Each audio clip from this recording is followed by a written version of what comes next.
Көңіл бұрыңыз, бүгінгі сабақтың өте орчунду жер ушул болот. Ушул жерин түшүнсөңүз, аңдасаңыз, көкүрөккө түйсөңүз, жадымга түйсөңүз, сиз бүгүнкү сабакта эң бактылуу адам болосуз. Сабактын каймагы ушул жер азыр.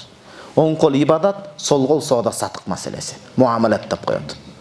Ибадат менен соода сатыктын айырмачылыгы кандай? Көп сиздерге деңгээлиңиздерге жараша 3 өзгөчөлүгүн жазып келдим. А болбосо кете берет 10-12ге чейин. Ибадат менен муамалат соода сатыктын ортосундагы 3 чоң өзгөчөлүк, 3 чоң айырма бар туугандар. Эстеп атасыздар да, түшүнүп атасыздар да. Биринчи, ибадаттын өзөгү. Ас-сабат ва адамут тагайюр. Дайыма бекем бир абалды бекем тутат дагы, заман өнүгүп, Марста жашоо өнүгүп кете турган болсо да ал өзгөрбөйт эч качан.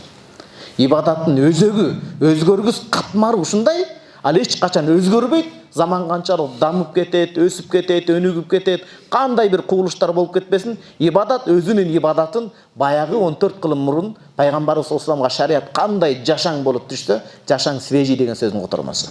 Кандай жашаң болуп, торыян болуп түшсө, ошол боюнча өзүнүн актуалдуулугун жоготпостон сактап тура берет. Ибадат ошондой. Мурда дагы пешин 4 рекет болгонбу? Мусафир эмес жергиликтүү адам үчүн.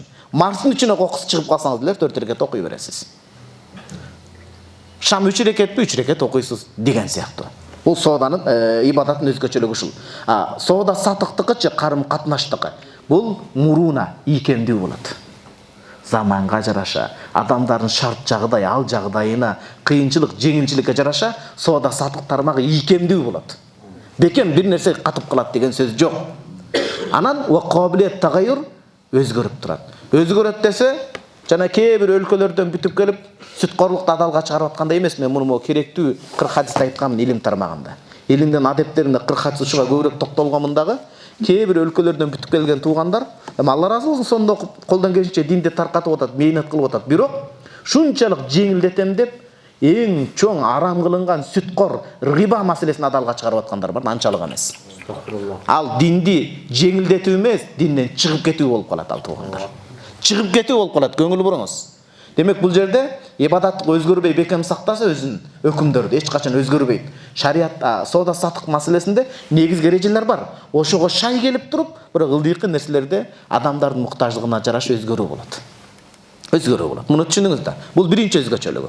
Демек ибадат умур тааббуди деп коет, адамдын акылы толук жете бербейт. Акыл билип турат, бирок анын маани максатына, маңызына толук жете албайт. Буга далил Али радиаллаху таала анхунун сөзү бар. Эгерде диндин бардык тармагы бөлүгү акылга сыйып түшүнүп анан жүзөгө аша турган болгондо, маасынын үстү эмес, асты эмес, үстүнө мас тартат элек. Үстү эмес, астына мас тартат элек. Анткени асты чаңдап кирди деп атпайбы? Туурабы? Демек бул жерде самиана ва атана. Я Расулулла, Алла эмне деди? Алланын элчиси эмне деди? Элчиси. Алымдар кандай түшүндү, ошону угабыз, элчибиз болду. А соода сатыктарда мaqulatul маана. Бул жерде ой жүгүртүлөт. Эмне үчүн мындай болуп атат? Не үчүн?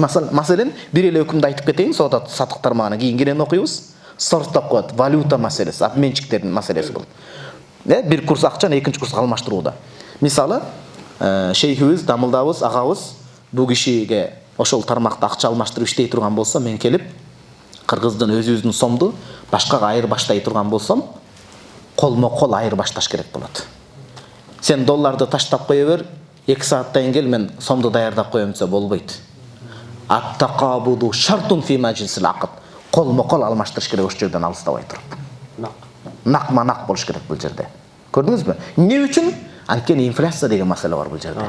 Тадым 2 саат эмес, азыр бир көзүм мемдерде өдө чыгылды түшүп кетип атпайбы?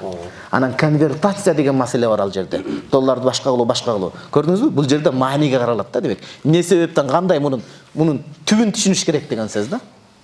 Бул биринчи өзгөчөлүгү. Экинчи, ибадат менен соода тармактын өзгөчөлүгү туугандар. Көңүл буруңуз, бул өтө таасын айтылган сөз, таамай айтылган, так айтылган маселе. Ибадат такыбачылыктын негизинде курулат, туурабы? Бир адам түнкүсүн туруп, ыйлап, эли үчүн дуа кылуу бул такыбачылыктын белгиси эмеспи? 5 маал намазды калтырбай. Жумушу кайнап башка болуп аткан учурда дагы. Ибадат бул такыбачылыктын өзөгү. Бирок көңүл буруңуз. Такыбачылыктын бейнеси, күзгүсү, сүрөтү, үлгүсү каякта соода сатыкта? Бир адамдын сакал койгон сакалынын пайдасын, чекесиндеги сажданын изин, өзүн таксыр кылып көрсөткөнүнүн пайдасын, уюткусун соода сатыкта көрөбүз биз. Мен сары есеп салдым да. Балабыз ооруп калып бейтапканада жалда жатып, барып кеч кайтып атканда көрдүк, таксырлардын ачуусу тезирээк келип кетет экен. Башкалар жакшы эле кетет экен. Кээ бир таксырлар ушундай бир жолукчан аялды сөгүп кеткен күндөр болот экен. Беркинде эркектер сөкпөйт экен. Туугандар кечирип коюңуз. Ошон үчүн ибадатта такыбачылык болсо, соода сатык тармагында такыбачылыктын бейнеси, үлгүсү, аныктана күзгүсү биз соода сатыктан билебиз муну. Бул адам канчалык динден салымы бар, жок, жугуп атат, жукпай атат. Жүрөгүнө жетип атат, жетпей атат. Түшүнүктүүбү туугандар? Буга далил имам Мухаммад ибн Хасан аш-Шейбани рахимахуллах бу кишиге мазхаб башчыбыздын экинчи шакирти айтышкан: "Ала тусаннифу китабан фи зухуд". Сиз бу такыбачылык жайында эмгек жазбайсызбы? Жыйынтыктап бир чыгарма китеп жазбайсызбы дегенде айткан. Мен жазып койгом деген. Кандай жазган деген? Саннаф китабан фил бай, соода сатык туурасында китеп жазган дейт. Соода сатык маселесин карым катнашта үлгүлүү болсо, ал адамда чындап эле жүрөгүндөгү нуру чоң, чындап эле ыйманы жугумдуу экен деген сөз да. Эсиңизден чыкпасын. Адамдын такыбачылыгы өзүнө, такыбачылыктын жанагындай күзгүсү адамдар менен болгон мамиледе чагылыш керек болот. Ошонун жумшактыгы, мамилеси жана башка нерсеси. Мен Египетте көнүп калыпмын да. Алардын калкы, мен араб кул болуп, кээ бирлер айтат, араб кул булар дигүү деп, эч кандай араб кул эмес. Араб кулдар калпак кийбейт. Араб кулдар жылына 50ге жакын араб кыргыз китебин окубайт. Биз тилге ушунчалык маани беребиз туугандар. Ар бир элдин жакшысы бар, жаманы бар. Диякта ушул студенттерге илим окуучулар жакшы карайт, байкуш карыз алып кетсе ушунчалык ишеним бар, булар муктаж деп, ошол нерсени кечүүгө да даяр да.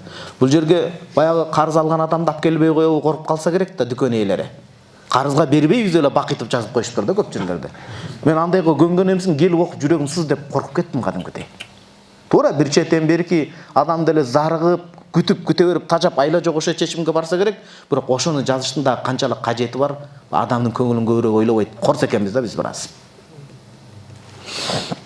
Үчүнчү маселе, ибадат бул хаккул Алланын акысы болот. Кудай менен эсептешесиз акыретке барганда. Али мусода сатык бул хаккул ибад, пенденин акысы болот. Пенденин акысына көңүл буруңуз. Өлбөстөн туруп бул дүйнөдө эсептелесиз. Кабырда эсептелесиз. Дин үчүн, мекен үчүн ниеттиз болуп шейит кеткен адамдын акысына кирип карыздар болсо, кабырында ошол карыз себептен чынжырланып турат. Өлүп да кутула албайт экен да адамдын акысынан. Акыретте дагы. Жок айтат. Анткени пайгамбарыбыз саллаллаху алейхи ва саллям бир күнү жып жиймей турганда, ушундай жык жиймей турганда, чыгып туруп, мындай бир сөз таштаган да, элге кайрылып туруп. Атадруна манил муфлис? Ким чыныгы зыянга учураган адам ким билесиңерби? Ооба. Биздин арабызда биздин деңгээл түшүнүгүбүздө ал алтын дилдеси жок, сокур тыйыны жок адамды айтабыз. Жок, андай эмес. Көп намаз окуп келип, бирок жанагындай адамдардын акысына киргендер, мына ошолор зыянга учурай тургандар дейт. Буга акысын берип отуруп өзүндө ибадат бүтүп калганда, сообу бүтүп калган соң, беркинин күнөөсү буга артылып, көптөгөн сооб менен келип, натыйжада күнөө менен оор жагдайга кириптер болуп калат дейт. Кудай кечирсин. Демек, үчүнчүсү ушул. Жалпы 3 айырмасын эстеп калыңыз. Биринчиси ибадат өзгөрбөйт, бекем бир абалды сактайт, соода сатык, ооба, эрежелерди сактайт, бирок ийкемдүү болот. Экинчиси такыбачылык жүрөктөн болуп атса, соода сатыкта ачыкка чыгат ал. Үчүнчүсү, биринчиси ибадат Алланын акысы, соода сатык пенделердин акысы болуп атат. Экөөнү тең бириктирген нерсе Алланын айтканындай пайгамбарыбыз саллаллаху алейхи ва саллям көрсөтүп, аалымдар түшүндүргөндөй жол менен кетиш керек. Соода сатыкта бардыгы ийкемдүү турбайбы деп, адам өзүнө жанагынтип кетпеш керек болот.